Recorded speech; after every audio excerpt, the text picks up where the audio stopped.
Hello and welcome to another episode of Juked by Daylight podcast. I'm joined by my good friend Mitchell, and unfortunately we weren't here last week. We had some bits that we were sorting out, or I should say I was sorting out, but we're back again with another episode jam-packed full of goodies. How are you doing, Mitchell?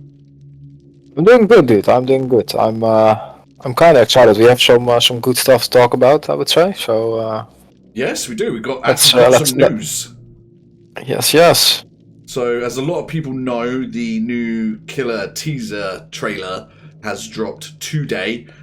We record this on a Friday, and then it gets released on a Saturday. So, you probably all would have seen this by the time of hearing this. But yeah, we thought we'd have a little bit of a discussion. There's been quite a lot of back and forth on the actual video itself. And it seems to be, and my first impression was that it looked like it could potentially be the Terminator from the Terminator films. So the robot version of Arnold Schwarzenegger. And I think Aaron Duke also made a very quick video sort of coming to the same conclusions. What did you think? Yeah, I've seen it as well, and it's really interesting. Like if you look at for example like the table where like the skull is and stuff like that, right? Like it really looks like a robotic head, like as like the Terminator, right? But I'm not sure. Like if it would be the Terminator, right? Like just imagine this, right? Like if it's the Terminator, like that's a really big thing. That's really big. The thing is, it doesn't look like the Terminator, right? I think it's just because it's a skull with like cybernetics. So yeah, exactly. So like it can like it could also be something that like just puts people off on like the wrong foot, right? Yeah. But I'm not sure. Like if it would be the Terminator, like that would be a huge thing in Dead by Daylight. That'd be like crazy. That's like really big. I think that out of every killer, I think that would be like one of the biggest.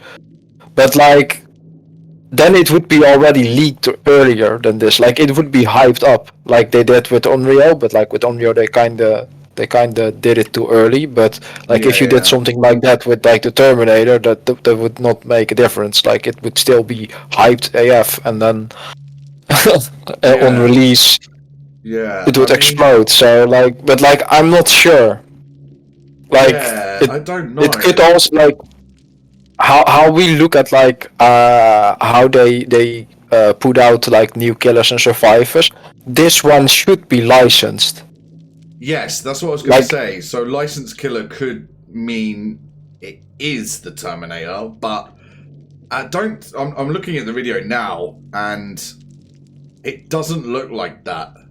But then the writing where it says Tools of Torment, it's kind of in the Terminator style. Yeah, exactly. But like it's so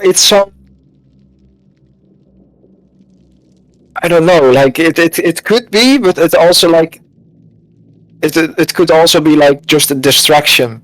Yeah. And maybe this is gonna be the like one of the first times that they actually break like their normal way of like putting out new content by just breaking it and then do another non-licensed killer with Survivor, and then something with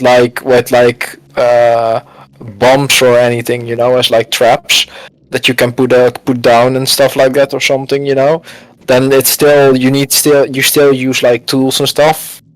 Yeah, that's what I was going to say. My second interpretation was that this is actually like a bomb, which is what you've already basically said. So then I was getting excited that it might be a new trap style killer, because we've only got a trap or a tag. So I don't know. It's hard to gauge. But then if it is a licensed killer, I don't know what this would be linked to. That's what's making me agree with you that it could actually be an unlicensed killer and they're flipping the script to keep people on their toes. Because these licenses must cost them quite a bit, whereas an unlicensed killer is going to cost them a hell of a lot less because they're creating the killer from scratch. So okay, hear me out, right? Like I'm just thinking about like things like if it's a licensed killer, and this is like not gonna be the Terminator, right? But it's something that uses something with like a trap or anything, like with a bomb or anything. Yeah. What about the Joker? Okay. Yeah. I mean, Like he used explosions. this is true. But then, I don't know. It looks quite advanced though. So I've got it paused on the screen with the skull. And the part in the eye, That's something from the Terminator. it looks... I mean, it's not quite Terminator because the Terminator's skull isn't a human skull, right? It's like a metal endoskeleton. And this is an actual, what looks to be a human skull with some sort of cybernetics or some sort of mechanical aspect. So like a cyborg type thing. Yeah. And the eye's not quite Terminator, but it's close. I'm just trying to analyze the image, but I don't know. There's blueprints that I can't really see what's on there, which has obviously been done for that effect. I don't know. It's not... And then the Joker, he uses explosives, but then this looks advanced, and I don't think he was quite... He was more like a TNT cartoon bomb kind of guy. Yeah. So this looks really advanced, but I don't know what this would be from. I can't recognize it from a game. I can't recognize it from films I've seen. So now I'm sort of leaning towards maybe it's an unlicensed killer. I mean, I'm trying to look through the comments to see if there's anything that we've missed. Someone said it looks like Adeptus Mechanicus from Warhammer. Now, I've googled that character, and it looks fucking nothing like him. So that seems complete and utter bullshit. There doesn't seem to be any other real links as to... Someone said it's similar to the beast created in the cartoon 9. So I'm now obviously going to run that through Google because I'm interested to know what the fuck that is. Is 9 a film? I don't know. No, I don't. Honestly, I would be really surprised if this actually is something like based on the Terminator. I'm like not gonna lie, that would be really insane. Yeah. But like it will literally blow my mind if it actually was, because then they kept it a secret really well, and they normally don't do that. So like they can't keep any secrets that long normally. Because historically, it is meant to be a licensed killer now, right? Because the Knight was the last one. Yeah. Yeah. Normal, like how they put out their new stuff.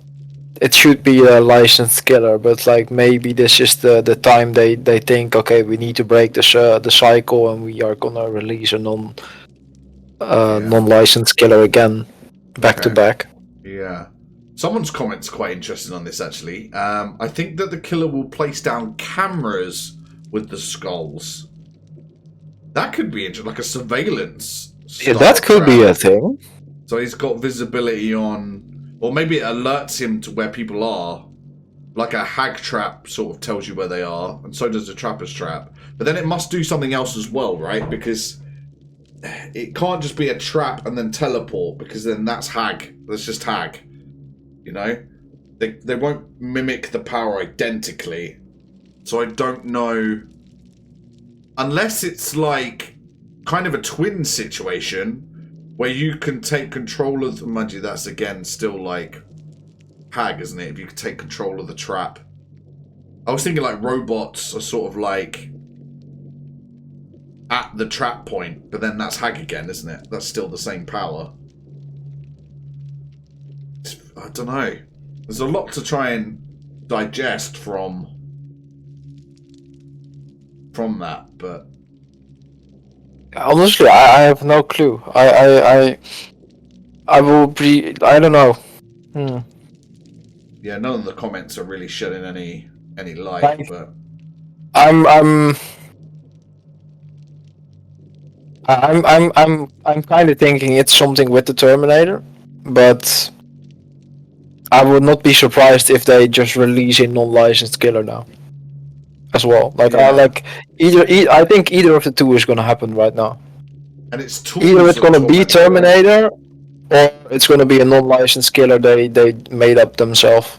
If it was the Terminator, though, I feel like the title of the chapter wouldn't be Tools of Torment. Because it would be like Extermination or something, wouldn't it? Or it'd be like Judgment Day, right? They would keep it in theme. Tools of Torment, to me, doesn't suggest Terminator, though.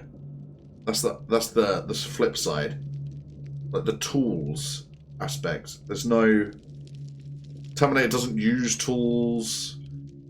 They're created in like mass producing cybernetic labs, which don't really use tools because they're machines created by machines. So there isn't a tool element. That's the thing, right? So I'm kind of at a bit of a But like loss. that could also be to just put you off, right? Like a red herring type thing. Yeah. Yeah, it's kind of a head fuck actually. But maybe they're doing an original killer and basing it kind of on the Terminator then, you know? Like making Yeah, like that a could be. cyborg. Because they haven't done really anything sci-fi related, have they? In terms of killers. No. So this Would be the first one. Yeah, the first sci-fi killer. That would be kind of interesting. Okay. Okay, interesting. I don't think we can cover any more really on this subject. But yeah, I'm looking at the image. There looks like there's a light in the mouth, though. I will add that as I go through the video. Yeah, there's a light in the mouth, yeah. And the light in the mouth goes correct. out. So that would suggest to me explosive. Yeah, so that could be it. Maybe it's an explosive. And Explosive skull. And you have an invisibility. So maybe the camera aspect's correct, because the eye does look very camera-like. So maybe you can see where they are. And then detonate. Sensor. Yeah, and you can detonate. Or it could be a motion sensor, yeah, and it explodes. So rather than bear trapping, or rather than teleporting to the trap, you can explode the trap. I wonder if you would have control over that if that was the case, or whether that would be detonated like a C4, you know? No, I honestly, because like obviously a camera that could be a motion sensor. So like if it's like a bomb, then like what's in the eye, that could be the motion sensor. So that could if that goes off, like if you walk in front of it, it recognizes that something is in front of the camera, and then it will go off. Because the skull itself. So it's like a booby trap, but like, is that gonna cause you getting injured then? It must do, right? That must be. Ah, see, then the light goes off again in the mouth. It could be a camera in the mouth, though, to be fair. The light goes on and off in the mouth. I didn't notice that on the first watch through. It goes on, and it's flashing. Yeah, but that's like with a bomb as well. Yeah. Like the light of a bomb is also flashing always. Yeah, this is flashing more like a camera, though. When I'm watching it back. That's really interesting. Tools of Torment. Okay. We are definitely gonna... We can talk about this next week, actually. Because on the 15th they will release more about this, so then we have more in-depth stuff going forward. So that would be really nice as well. Okay. So awesome. I think we are gonna leave it with this, and then we are gonna continue about this next week. I agree. And we've got extra news, right? You've got another news article. Yeah, dude. Like, obviously, that's a really big thing coming to that came to Dead by Daylight recently, and that's the new UI for the survivors, where you can see what all your teammates are doing inside of the game itself. So if they are working on a generator, you can even see the progress of the generator. If they are doing something with a totem or with a chest or even the gate or whatsoever, like you can all see it now. Like it really helps a lot in solo queue. I would say it still helps in like Swifts as well. Like you don't need to communicate that much anymore, or like you just communicate where you are if you like are on gens and stuff. But Yeah. like I think honestly I think it's too much. It's too much. Like you get too much info for free as a survivor now. Have you noticed a change in your games because of it? Um, Like, have you been escaping more? efficiency wise, yeah, for Okay. sure. Because I noticed that I was escaping a lot more, and the killers weren't doing as well because the efficiency was up. Like, I was getting escapes, and I was like, oh, we can see what we're all doing. We don't need comms. So as we predicted, this has become... Solo queue is becoming closer to Swift level because you Yep. can communicate just by doing something. And if you're not doing anything and other people are busy and someone's hooked, then that sort of indicates that you're going for the save, right? So it means you don't have to leave the gen, you don't have to bring Kindred anymore. It's just like, I don't know. You see when they get chased as well. So Yeah, yeah, yeah, yeah. like So you literally get so much stuff for free now that it's just stupid.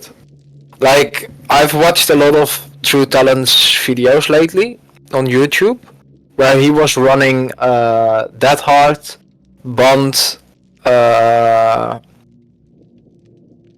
uh, was it Windows? Was he running Windows? Windows, yeah, and also like he varies that to like Kindred or like open-handed, like what helps with like aura reading abilities and stuff like that. Yeah, yeah.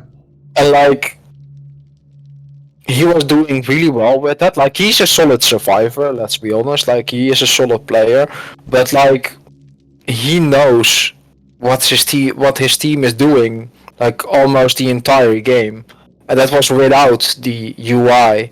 And now like it's just stupid. Like his efficiency is like skyrocketing. It's insane. Yeah. Like Yeah, it's mental, yeah. like what I don't get is that they wanna switch up metas, but they are kinda keeping the survivor meta in the same spot, and they're just changing the killer meta over and over and over again. Like Yeah, I mean, they it's... are nerfing eruption. Yeah. They are like eruption is dead after the change. Like it's not gonna be good anymore. Yeah, very true. Like and like the survivor perk they are announcing to change is any means necessary. Yeah. Yeah, yeah, you're right, yeah. Then I'm It's... like, okay, but what about the survivor meta perks? What about prove thyself? What about unbreakable? Like some adrenaline. Like what about those perks? Like I know, I know. why are they not changing those perks? Like that's really oppressive. Yeah, it's kind of crazy, really, because you're like, well, as I said, I've sort of admitted to myself and the world that I am a killer main. I was hiding it for so long, but it's come to the forefront now, and it's like killers don't get fuck all support or help or buffs. It's just it's such a survivor-sided game, and behavior are leaning into that because that's the larger player base. But as I said, I actually said this on stream the other day. I said people really should be respecting the killer side a lot more, because if there's no killers left in the game, there is no fucking game. You're gonna have to bring in bot killers, and You people need aren't gonna want to to play against bots because bots are never gonna be smart enough, and yeah, it's just a whole shit but show, really. like the funny thing is you only have bot survivors. You don't have Yeah. bot killers in the game. It's only survivors. But yeah, like let's be straight here. I'm a survivor main myself, but like they need to fix their shit. Like Yeah. you can't just focus on one side of the game. It's a two-sided game. It's a versus game.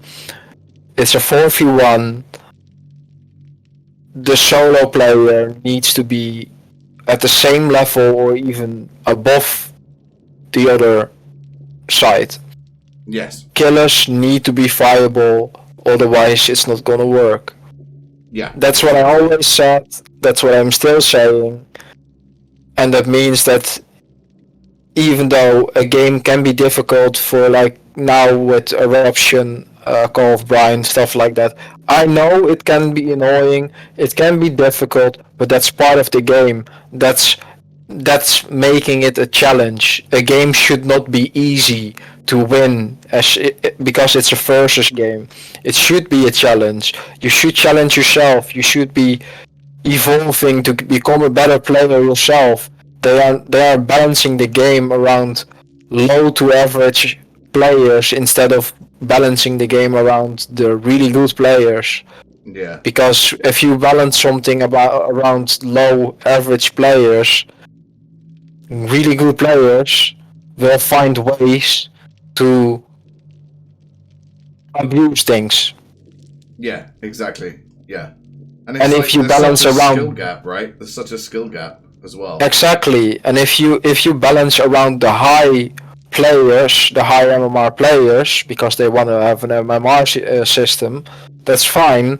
Then you need to balance around the high MMR players, because the low ranked players, it's not going to change much for them. They still need to evolve themselves to become better players. They still need to learn a lot. They still need to play the game a lot. Otherwise, they are not going to grow. Yeah. Yeah, you're right. And that's the problem. Yeah, you're 100%. They are not looking at the right stuff. No, and I think we've said this before, right? Like, this doesn't seem to be... it doesn't seem to change. Like, no matter how much people say the right things and, you know, try and point them in the right direction, it still seems to be a case of... I don't know if they're listening or they don't want to listen, or maybe everyone at Behavior is a fucking Survivor main. I don't really understand why there's no one there who's got this. It's not like a massive intelligence gap. Like, you're literally saying, this is exactly how it fucking is. You know, we might need to do something about this. But they never seem to.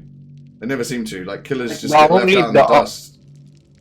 The only thing that's happening, like, as of now, is like a lot of Survivor mains, especially a lot of entitled Survivor mains, are crying about like a certain meta of killers, the Eruption Call of Brine meta right now. They are like complaining so much that Behavior is gonna change it. They did it with Nurse. Yeah. Nurse got nerfed. They did it with Spirit. Spirit got nerfed. They did it with Raid. Raid got nerfed. They did it with Freddy. Freddy got nerfed. They did it with Legion. Legion got nerfed. Like, it's just every single time. If survivors don't like it, they are gonna complain like crazy, and then Behavior is like, okay, we are gonna change it. That's not how you balance a game. No. Because they can't win against it. That's their problem. They need to get better. They need to play more against them and get better. That's how you learn. That's how you evolve in a game. To become better, and then it will be easier. Like, in my last stream I had 2 games back to back where I was playing against a killer with Call of Brine Eruption. One of them was a doctor, and that was really difficult. And like we did really well. But then at some point he had a 3-gen, and then he was just like, he was patrolling those gens. He went for like smart chases where like if we were in like a dead zone or like unsafe pallet or stuff like that, he went for that chase, he committed.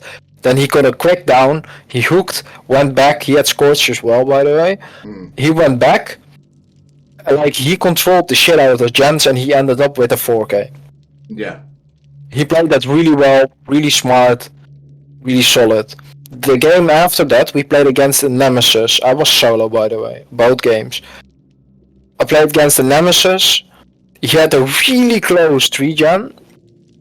He had Eruption, he had Call of Brine, he also had Deadlock, like, and I think he had Discordance as well. And Discordance also triggers his zombies to come to you. Yeah. So, like, he had a really solid 3-gen, but like throughout the entire game he had only 1 hook. and like we broke the 3 gen. Like at some point, he had still 4 survivors alive. The doctor had 4 survivors alive, but like he slowly killed people, and like the nemesis couldn't. Like we kept on running away. He couldn't commit. If he actually committed, he would have lost his 3 gen really early already. But like he stalled the game. But at some point we broke it, and then like the game was over, and he only had like 2 hooks. We saved. Everybody got out.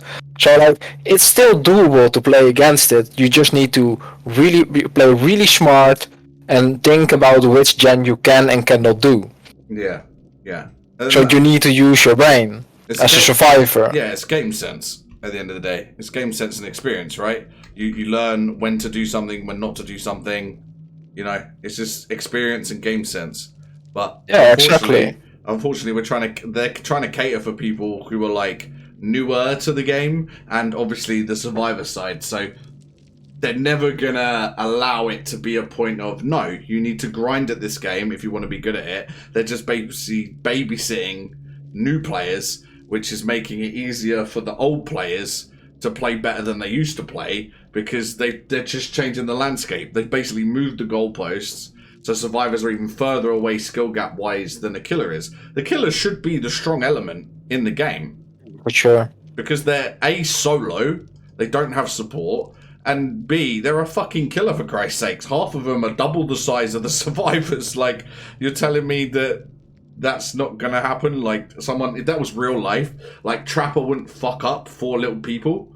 Like, are you serious? Like, he's huge, and he's got spikes coming out of him. He's got a fucking machete, and he's gonna lose to 4 people with flashlights or a medkit. Like, come on now.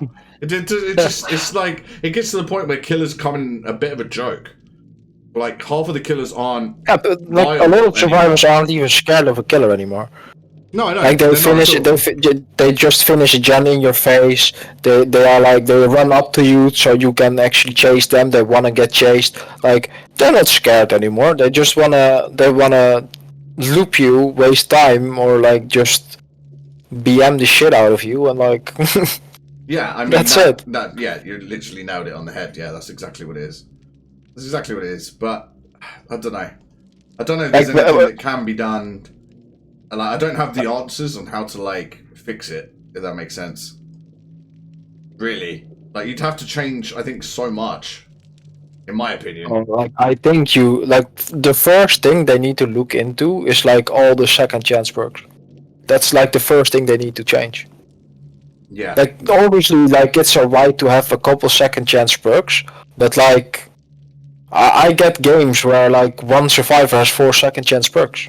Like, dude, how many do you need? And then like they bring an item, they bring a bullet in a bottle, or they bring an insta heal. Like, bro, what the hell? Yeah, I know. Yeah, it's like, I don't know. It wouldn't just be one quick fix. They'd have to amend a lot of stuff in the game to really get it to try and... It's hard to balance a 4v1 because it's still always going to be a 4v1. That in itself, just that alone concept, without perks, without maps, without killer powers, just 4 versus 1, you can't balance that because it's unbalanceable. Really, it really is. But they could narrow the gap. They could really narrow the gap, but instead of adding a user interface that makes everyone in solo queue fucking... You know, a basic Swift. A basic Swift can fuck up a lot of killers, right? I know they're not on full comms, but a basic Swift can easily mess up a half-decent killer. Easily. If they play smart and pay attention. Then you've got the whole aspect of there's people on comms who now have this added information. Like, you can use us, for example, right? We've done 1 tournament, and we're going to look to practice and do others, and you know we want to try and win a tournament, right?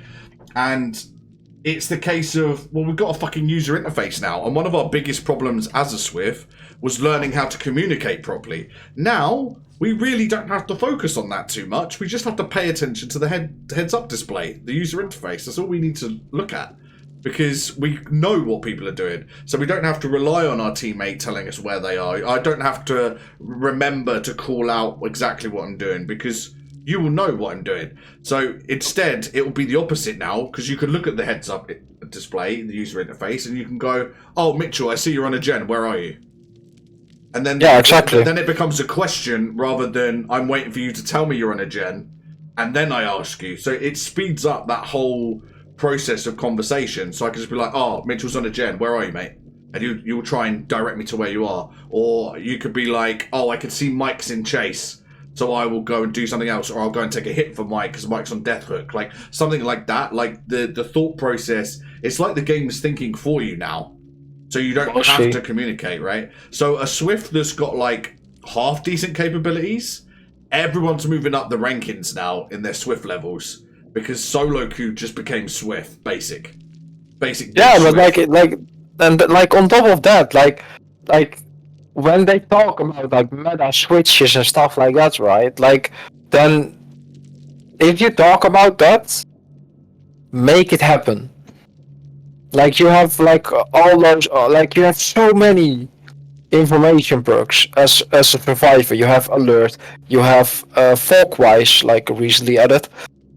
You have empathy, you have bond, you have kindred. I think dark sense is one of them. For like, you have so many auto-reading perks that can help you figure out what's happening throughout the entire game, but that means you need to sacrifice one of your second chance perks that a lot of survivors use. Exactly. But they don't want to do that, so they do this, then they don't need to do that, and they can still use like 12 second chance perks throughout the four-man squad, and then like they still know everything that happens in the game. Like that doesn't make sense.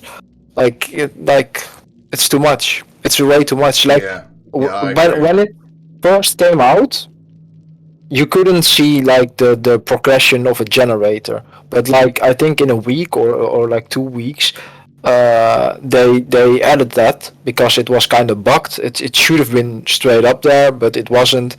And then I think like after a week or two, it came into the game as well. It was fixed. It worked again. And then now you see like how much progress is on the gen. So like that's like you can literally see, okay, so that if I'm done with this gen, that gen is gonna be popping. I'm gonna walk to the gate already, and then they pop the gen. I'm on the gate straight up, and like, bro, like that is literally like Swift. Like normally you would say, okay, I'm almost done with the gen. Mike, can you go to the gate already? Like, yeah. Normally you do that, but now you're solo and you literally do the same thing, even though nobody is saying it to you. Like, dude, it's so stupid. I know. You're just wasting so many perks. Like, why are those perks in the game then? Right? Like, you can just get rid of them because you don't need them. Like, you get all the info you need already. Like. Yeah, I don't know. There's no, as I said, there's no quick fix, but I completely agree. I think it is too much. I noticed a difference in my survivor games and my killer games. Teams that didn't seem very good in chase were smashing me. Like, I would chase all 4 of them and get hooks really quickly, but the efficiency of the other 3 while I was in chase was, like, insane. You know? It's ridiculous. They've only got to run, you know, well, basically no aura reading perks really now. They don't need to, and they can literally act, as I said, as a basic Swift. So, yeah, it's way too fucking much. They're probably not going to get rid of it though. It's in the game now. It's probably going to stay that way. So I can only really, unfortunately, see a steady decline for killer. But the thing is, killer mains, even in endgame chat, don't tend to moan. It's survivors that moan. So they're the loudest voice. So they're the voice that behavior listen to. I think killer mains really need to step it up in moaning about it. Do you know what I mean? So that seems to be how you get stuff done in DBD, is you moan and moan and moan and moan, and then behavior should listen, because they have done to all the survivor mains, and then they change things for survivor, the better hood of survivorment, you know, for want of a better word. So, I don't know, maybe killer mains need to moan more. I mean, I moan about it to a tiny degree, but not as much as survivor mains moan when it's coming up to, like, you know, what they're fucking doing and what's going on and they're like, oh, we don't like this, we don't like that. So maybe killer mains need to be doing that. Maybe we need to stand up and be more of a bitch, I guess. Be more of a snowflake and behave and then listen, and maybe they'll do something about it, I guess. I don't know. Maybe. Yeah, I don't know.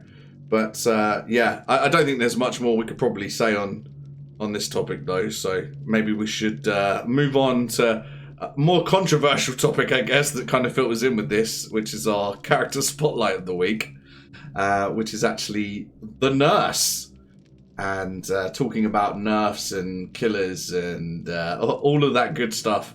I think Sally Smithson fits in quite well because they've recently changed her a little bit. Yes, they nerfed her as well.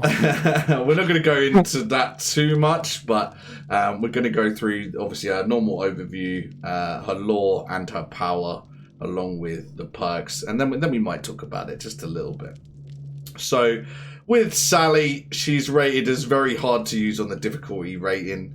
And she came to town with dreams of children's feet and laughter in a wooden home built by her husband, Andrew. But life came not with smiles, but with plans of destruction. Andrew works as a lumberjack, a job with its perils. One day, Andrew's foreman had to pay Sally a visit, forever changing her life. She was alone. Without food on the table and no other option, Sally had to find a way. But the only employment she could get was at the Crotus Pren Asylum. Nobody sought employment there, unless they were in dire need, just like Sally was. Without education, she started at the bottom, doing the hard night shift. Over the years, her mind had reached its limits. 2 decades of seeing horrid things that violate the eyes, memories that are replayed every night, being abused verbally and physically by people without limits. Sally saw insanity from the outside, just to catch it herself. Finally, she could not take it anymore, and concepts of purification emerged inside her. She did what she felt was necessary. As the morning staff arrived one day in September, they found over 50 dead patients, lifeless, in their bed, along 4 staff members, also dead. Only Sally had survived the night, but her mind was gone, rocking back and forth non-stop. Exactly what happened is only known by her, but it seems that some of them had been choked as they'd marks around their necks. They got her into an ambulance, but that ambulance never reached the hospital. It was found crashed in a nearby wood, all the staff dead, and Sally nowhere to be found. So, I mean, it's a pretty basic backstory and lore, to be honest, right? Like, it's nothing special. It's the kind of person works with crazy, turns crazy, kills people. Like, it's quite basic, but... Yeah, it's really basic. I mean, they didn't think too long and hard about this back in the day, did they, DBD? Like, they literally went, okay, insert traditional killer story here, and we'll crack on. Not compared to the new ones where the laws are like 13 pages long, and they're... what they had for breakfast 2 years ago. Like, this is pretty basic bitch, to be honest. Why they felt as well, they had to include, it was a day in September. What was the relevance of that? Is there a perk or add-on, that's got any relevance to September? Is there... I'm a bit lost. Why? The only thing I can think about is in September. That's my birthday, but like, yeah, I'm sure that's what they were thinking when they put that in. I don't know. One day in September. Why? Why does it matter? Why don't you just say one day? Just leave it at one day. Why is September? I don't know. They just threw that in there. It's kind of weird. Yeah, like even when Andrew died, it was like one day. Yeah, one day. But like no specific date or anything. And they don't even say how Andrew died. Just Andrew's foreman had to pay her a visit. Changed her life. She was alone. They didn't even actually say Andrew died. They just left you to jump to that conclusion. What if the real story was Andrew ran off with a woman he found in the woods who was really good at throwing hatchets? That would be a fucking plot twist, right? Yeah, but that he left with the Huntress or something. Yeah, like, I don't know. This is kind of, I don't know. The backstories back then are so lacking depth and detail. It's kind of laughable, but anyway. So her 3 teachable perks are Strider, Thanatophobia, and a Nurse's Calling. So we'll do a little deep dive into what these do for those that don't know. So Strider itself is a perk that you'll probably never see, because literally no one ever fucking runs it. But it basically increases the breathing volumes of survivors, right? Grunts of pain up to 50%, and regular breathing up to 25%. And I think just from that description alone, you'll understand why I said you never see it. No one ever fucking runs it. It's terrible. It's a shocking perk. I think someone might have run it back in the day when they played Spirit, maybe? That might have been the only time. It was meta on Spirit back in the day. Like 200 years ago? Yeah. Before they buffed Iron Will. But now they nerfed Iron Will, but you don't see Iron Will got destroyed, so you don't see it that much anymore. So you don't need this perk anymore. No, this is terrible. So yeah, I'm thinking 0 out of 10. I'm doing it. Yeah. My first ever 0, I think. 0 out of 10. Yeah, we're in agreement. I think that's fair enough. Moving on then to Thanatophobia. Each injured, dying, or hooked survivor afflicts survivors with a stackable 2% action speed penalty to repairing, saboing, or cleansing up to a maximum of 8%, and it also increases the action speed penalty by a further 12% if there are 4 survivors who are either injured, dying, or hooked at the same time. God, they love going blah, blah, blah, blah, blah, percent by stackable percent, blah, blah, blah. We see this a lot at the moment when we're going through the perks and the Shrine of Secrets. But yeah, so this was okay, and now it's not okay, but you still see it. Mainly on Legions. I don't tend to see Thanatophobia on anybody else. Plague, you see it sometimes on Plague sometimes, well. Yeah, that's a good shout. Yeah, I forgot about Plague. I mean, a 2% action speed penalty is laughable. It's rubbish. And then you need everyone else injured, dying, or hooked for it to get up to a further 12%, which would then make it in total 14%. Which is still kind of laughable. Then it's 20. Oh, is it 20? Yeah, because if you injure everybody, that's normally 8%. Oh, right. But then you get 12% more. I see. So it's 20 at that point. Sorry, yeah, you're right. Stackable 2%, which that would make that 20%. Which is still kind of laughable when you think brand new parts and prove thyself are like Survivor meta right now, right? So you barely compensate for prove thyself, and that means you have to actually get everyone injured to get that buff, which with medkits and boon circular healing still super popular, that's not really going to happen too often unless you're Plague or Legion. But even then, that could be difficult because people still heal, still cleanse. So yeah, I think because it can only really be used effectively on probably 2 killers only, I think I'm probably going to give it like a 3 out of 10. But I'm interested to hear your thoughts on this one. This one's a little bit more complex than Strider. Well, obviously, the funny thing is they buffed it in the first place. Yeah. And then they were like, everybody was like DCing, they were complaining, and then they nerfed it again, and they made this happen. Like it's so bad. Like it's terrible. Like honestly, like by the time you get like the 20%, all the gens are almost done already. And like even if you use this on Legion or Plague, yeah. If you are a smart survivor and you actually use your brain and you see everybody injured, only one survivor needs to heal or cleanse. Like you don't want to cleanse against a Plague. Yeah. But you just need to cleanse once as one survivor, and you just need to heal one survivor again if you play against the Legion and like the 12% falls away and you only have 6% of a penalty. Yeah. So like it's not gonna do much. And like what you already said with like the brand new parts being all meta with the commodities toolbox and like extra charges, or prove thyself or hyper focus stakeout, all that kind of stuff. Like I would say this is like a 2 out of 10. 2 out of 10. Oh, you went lower than me. Yeah, Cheeky like sausage. it's like it's not gonna work on any killer except for Legion or Plague. But like if you still have like smart survivors, like it's not gonna do much. Okay. So I would say 2 out of 10. So we were in agreement then. It's just the score. You went 1 below me to better me. I see what you did there.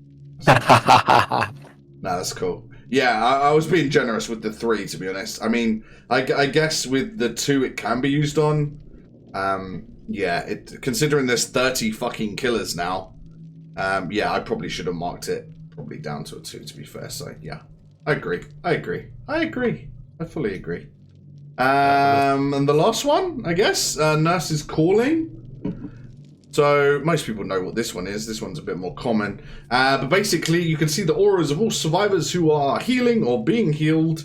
And their auras are revealed to you when they are within a range of 28 meters. So you see this a lot on stealth killers. You still see it on Nurse as well. Nurse does use it. It's a bit more universal because you can use it on anyone, really. Just you will have probably mixed effects depending on the killer you're using it on. But yeah, stealth killers, Wraith, Ghostface, Myers even sometimes you can if you're running the add-on to or monitor and abuse to bring your terror radius down. That can be quite handy. Catch people off guard, especially as people love to heal. Is it that strong on everybody? Probably not as strong as the stealth killers for sure. I'd probably go with 7 out of 10, I think, for this one. I might be being a bit harsh. What do you think? Oh, okay. Interesting. Well, I was thinking about 6 out of 10. Okay. Because I see a trend here. no, like I was just thinking that because of like what you already said. And I like this perk myself, but I use it on like stealth killers. Yeah. I don't think I've because ever used then it you on can myself. sneak up on them, and you have like the information, you have like the wall hacks, right? And then you can sneak up on them, and like on a lot of different killers, you have like a terror radius and stuff like that. So then it kind of loses its effect. Like you obviously know where the survivor is, but the survivor knows you're coming, so they can just stop healing and they can move away. Yeah. And like that was why I kind of was surprised for you giving it a 7 out of 10. Like that's really generous. I think I suddenly because realized... like I think it works really well on stealth killers, but like there are like what 4 stealth killers or something. So like it's like not a lot of killers can like fully work with this perk. I've seen it with Huntress quite a bit though. So I think it's mainly stealth killers plus Huntress potentially, but thinking then that you could probably pair it with something like Monitor and Abuse or an add-on that will lower your terror radius potentially. Then I was sort of like, and maybe I'm being generous. I guess on its base value it is probably more of a 6 than a 7. I probably was really too nice about that. But yeah, I don't know. Maybe a 6.5. Let's meet in the middle. I'll go with a 6.5. I'll lower my score by 0.5. Yeah, I up my one with 0.5. Cool. And I think that probably takes us then to our Steam guide of the week. Have you got one for us? Of course, I got one. Of course. This is a really. I think this is a really funny one. How to become a certified shitter. Step 1: select Nia. Very important. It's very important you select the right character when going for your certificate. Selecting Nia provides maximum Nia-ness. And she starts with one of our most important perks, which I'll talk about next. You need to run Urban Invasion, Spine Chill, and Self-Care. Step 3.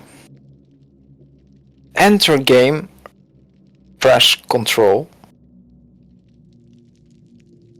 This is where Urban Invasion is going to come in clutch. Make sure you get use out of this great perk and crouch walk everywhere you go. Step 4. Go down.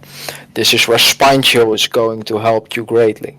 The idea is you notice Spine Chill is on, which should tell you, hey, I need to get out of the danger zone, so you Urban Invasion of course.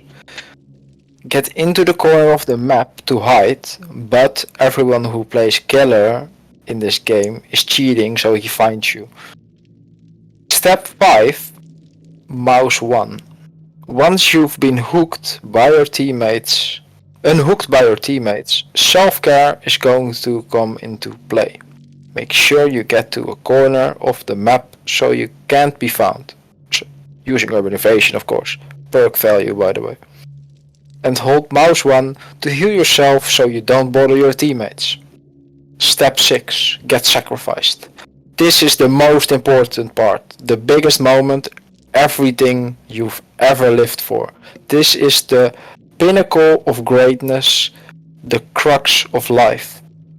This is what every player dreams of. You get sacrificed to the entity by the killer. Without this step, your certification is useless.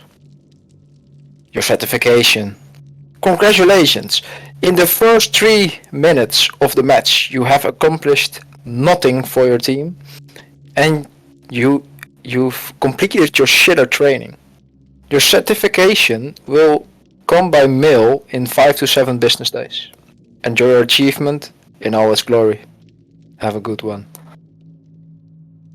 So I think this is pretty decent, right? Like, if you want to be useless as fuck, I think you can literally follow this guide and everybody will love you. I mean, a lot of people I seem to play with in solo queue play this way anyway, so you know, it's definitely the right way to play. I mean, if you don't want to do fuck all and you definitely don't want to escape, then happy days, you know? This is the way to fucking do it. I mean, that's great. I think some people might have read this guide before you exposed it on everybody, you know? This is this seems to be the current meta of my solo queue bots anyway, but yeah, I have to mute myself every time you read those because they're really fucking funny, honestly. Otherwise, I'll just be laughing the whole way through. So, Urban Evasion is obviously OP, needs a nerf immediately, and it's clearly the most meta perk that lives in the game right now. Oh my god, speaking of perks though, I guess we got the Shrine of Secrets to cover today. We did miss last week's, but there wasn't really much going on in that shrine. But I'm happy to say that my boy, the Trapper, has one of his teachables in the web this week. So happy days for those that haven't unlocked it already. And that is Brutal Strength. Obviously, a massively OP perk. Increases the action speed of breaking pallets, breakable walls, and kicking them down generators by up to 20% at tier 3. I like this perk. Is it amazing? No. Is it great? Also no. Is it just okay? Yes, it's just okay. Normally you'll see it with other builds. It tends to pair well with Enduring and Spirit Fury. If you're going for a completely aggressive, chaotic, no pallets for you survivors, no, then yeah, that's normally sort of when you'll see it. Or kicking gens, because you can break pallets quickly and kick gens quickly, so the gen kick meta, you might see it thrown in with Eruption and Call of Brine. But again, we judge these solely on their own unique ability as a standalone perk. What would I give it? I think it's really middle of the road. I think it is literally just okay. So I'm going to give it an okay score of 5 out of 10. What are you saying? I think I agree with that. Like, Yeah, you described the perk pretty good there. Like it's okay, it's not spectacular, like it's nothing special.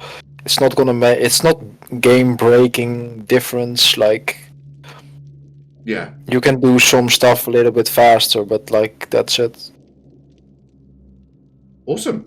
Agreement. Okay. 5 out of 10. Lovely.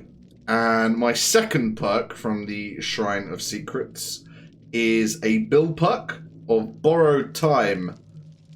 It extends the duration of endurance status effect when unhooking somebody for 10 seconds, and it extends the duration of haste status effect by 10 seconds. This perk has now died and gone to Dead by Daylight perk heaven. It once was the meta, and now that everyone's got built-in base kit Borrowed Time, I very rarely, unless it's a super duper swiffy doodle, I very rarely see this perk anymore. It seems to have completely died a death. I'm gonna give it a very low score just based on the fact that it isn't necessary. Because it isn't. So I'm gonna probably give it a 2 out of 10.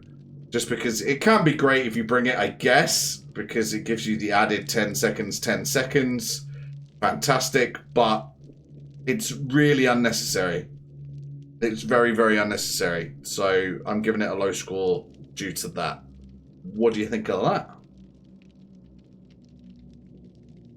Honestly, I was even gonna give it a 1 out of 10. Ooh. Like it used to be one of the best perks in the game, but well, you got the base kit now, so like you don't need it. Like you like if they would literally remove Bill out of the game, Yeah. like that would be fine. Like you would not miss Bill. Yeah, I know. Because they are thinking about Unbreakable base kit, so then you already have Borrowed Time base kit, so like there's a few Bill mains out there shouting at us right now, but yeah, I mean... Probably. They might as well just make all of Bill's perks base kit, because they thought about Unbreakable. Left Behind would probably be next. There's no need for Bill anymore. Get rid of him. Get your money back from... Was it Left 4 Dead that he's from? Get your money back. Get rid of him. Not necessarily. You know, these perks are... Borrowed Time's dead, man. It's dead. It's base kit now. Like it's base kit. Like it's still a decent perk, but like it's like you don't need it. Like no, like people don't take it for a reason because they have it base kit, so they don't need this as a perk to fill up a slot. Like they'd rather have another second chance perk that they can use instead of this because this is already what they have base kit. So like. Yeah, exactly. Yeah. And what other two have you got from the shrine? Well, I got Zenshin Tactics from Oni. Okay. The auras of breakable walls, pallets, and windows are revealed to you within 32 meters at tier 3. So this is the windows of opportunity of killers. And like... I think it's really bad. Like I don't know why this is a perk in the game. I am gonna give this a 1 out of 10 because you don't need to know this. Yeah. Like you are gonna chase a survivor, so by chasing the survivor you will find out where the pallets are, where the windows are, where the breakable walls are. Yeah. And like if you have a little bit of game knowledge, you will see them yourself and you will figure out how and where they are. Yeah. I agree. I agree. 1 out of 10. It's a baby killer perk, right? You're new to the game, you just want to play killer, you've got no interest in being Meg or Nia. So you're like, alright, cool, let's pick killer then. I don't know the maps, I don't know fucking anything. I've watched True Talent and Not Starver on YouTube. They've told me Zenshin Tactics will tell me where walls and pallets are and windows that the survivor's going to run to. Okay, let's fucking run that so I can be a baby survivor for about, 50 hours and then I'll get rid of it because I'll realise it's absolutely trash and there's no point in it existing. So yeah, I agree. 1 out of 10. Yeah, baby killers only. Yeah. Yeah, exactly. Nice. And then my next perk and the last perk of this week's shrine is gonna be built to last from Felix hiding inside a locker for 12 seconds at tier 3 while carrying a depleted item will replenish its charges to 99%. Each use of build to last reduces this percentage by 33%. Okay. So I have seen this item lately a little bit more, actually, funny enough. Mm-hmm. It's pretty decent actually. If you use items like I don't use items only if it's a challenge. I'm a collector myself, but I do see a lot of items being used in the game, and then it's quite handy actually. Like if you use a medkit, you can get a lot of value out of it, and if you use a toolbox, you can rush the gens or sabo hooks even more. So I would say it's not like a game-changing perk, but I think it's still decent, so I would give this a 6 out of 10. Okay. 6 out of 10. Yeah, I think that's fair. Really. I think it's more of a Swift-orientated perk, where they want to abuse the shit out of their items. And, yeah, it does well if you've got a very good item to start with, because it's going to replenish its charges. You get a few uses out of it. Probably better on a toolbox or a med kit rather than a flashlight, but it has been used with flashlights. Yeah, I think 6 out of 10 is fair, to be honest with you, dude. Yeah. Haven't got much to add. You covered it pretty well. Was pretty decent, I would say. Yeah. Nice. Mike, that leaves us with our favorite topic of our podcast. The streamer of the week. The streamer of the week. Yes, today, it's a fan favourite of ours. We're fans, aren't we, of this streamer? Yeah. We do follow, we do watch, and we are big fans. It is the lovely British streamer, the dashing streamer, that is Daddy Filth. He is a wonderful human being. He's extremely entertaining. How he doesn't have a lot more viewers is kind of beyond me. He's right up my alley. You know, I mean, he has a lot of viewers, don't get me wrong, but I just feel like he should be a lot closer to like Ottsdava kind of level, in my opinion. I think he's so entertaining. He brings in that other element that I always say about streamers. You've either got to be really good at the game or really entertaining, or both to be like, you know, the unicorn of streamers, right? And he has got the entertainment factor down to a T. It doesn't feel put on at all in the slightest. I feel like I know the guy when I'm watching him. I feel like I could go for a beer with him and he'd be the exact same person in real life that he is on stream. And he's just a funny guy. He's a funny guy. He manages to keep up with his chat somehow. I honestly don't know how, because anything past like, I think 20 people chatting at once is chaos. And he seems to respond to everybody, really, like almost without fail. It's kind of insane. And yeah, he's just a really fun guy to watch. He's a killer main on DBD. I would definitely recommend go checking him out. And, you know, he is a little bit sometimes on the controversial side, I think I can say. Like, he doesn't take shit from anybody. He will chat shit. And, you know, it's all in good faith and it's all kept within the game. I've never really seen him be a dick outside of the game. And when he is a dick, he's entertaining about it, which I really like. And I think that resonates with me because I'm a little bit like that myself. I'm probably not as entertaining, but I like to think that that's kind of why I like him, is as I can see some similarities in how I try and be as a streamer, because that's just me as a person, and I feel like, as I said, that is how I believe Filth is in real life.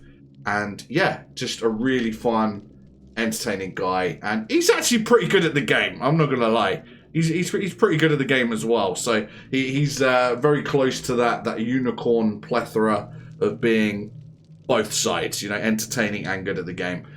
So yeah, I think that's probably why I selected him to be our streamer of the week. What would you like to add, Mitchell? Because I know you're a fan as well. One thing I want to add is that he is a killer main. Yes. So like he warms, like the funny thing is, right, like he warms up, like when he starts streaming, the first a couple games he does is Survivor to Yeah. warm up, and then he goes into Killer, and then like he's warm or something like. Yeah. I get that. I get that. I get that. The zero pressure on Surprises me, Survivor. but Yeah. okay. Yeah. But like one of my first interactions with this guy was through a raid from him to me, actually, funny enough. Oh wow.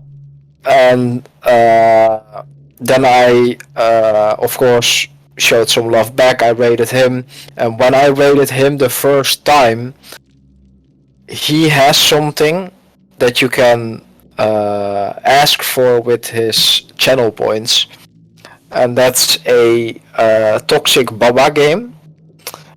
People who know me know that I love Baba. So at that moment I didn't know what it did. So Okay. I asked for it,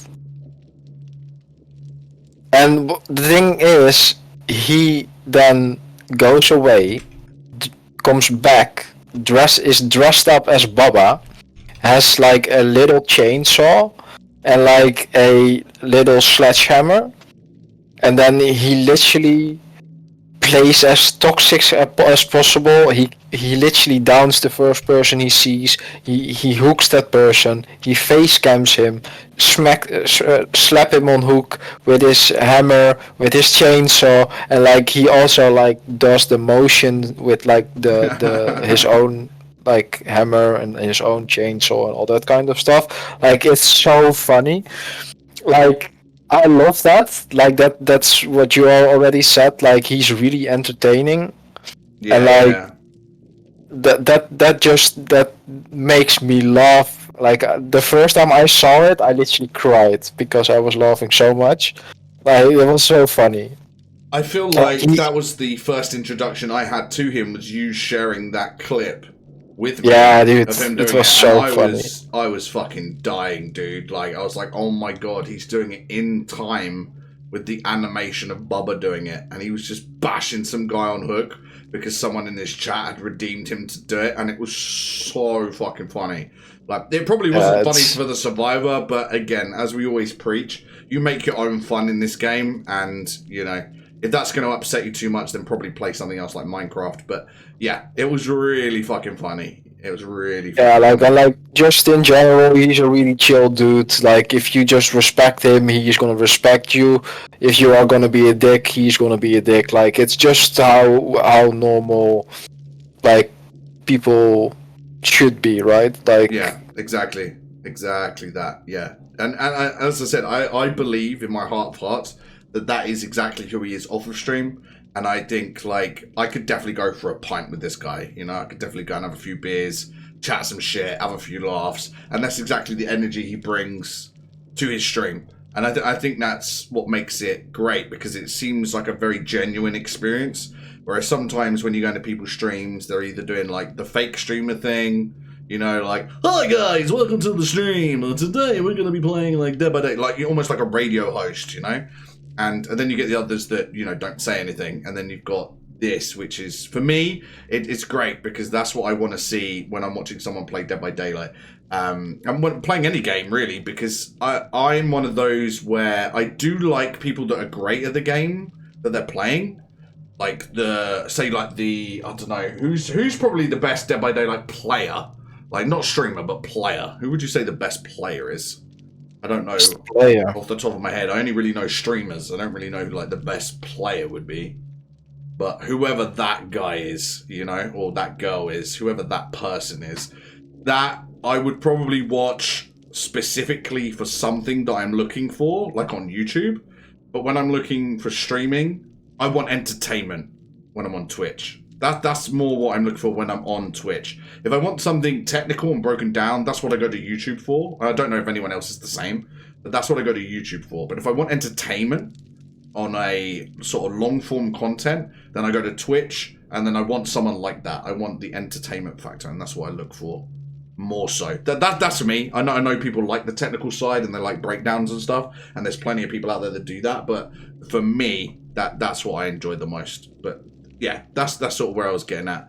That the entertainment factor is just, it's high. I've seen quite a few people stream Dead by Daylight, and you know, the technical guys have their place, but for me personally, my own preference, I go for entertainment factor all the way, and I think he comes with that in spades. Yeah, make sure you check this guy out. He's really nice, really funny. He's live right now, actually, funny enough. But obviously that's going to be no good to anyone because we record this on a Friday. And you'll be listening to this on a Saturday or in the future. So, but definitely go check him out. And as we always say, wholesome. Wholesome streamers. That's what we have. Wholesome. That's what we have. But yeah, this one was a particularly special one because I think we're both big fans. And yeah, so we're fangirling a little bit, right? I think the term is we're fangirling. Is that the term? But yeah, I think that's everything we had to cover in this episode. Did you have anything else you wanted to go over, Mitchell, while we're still recording?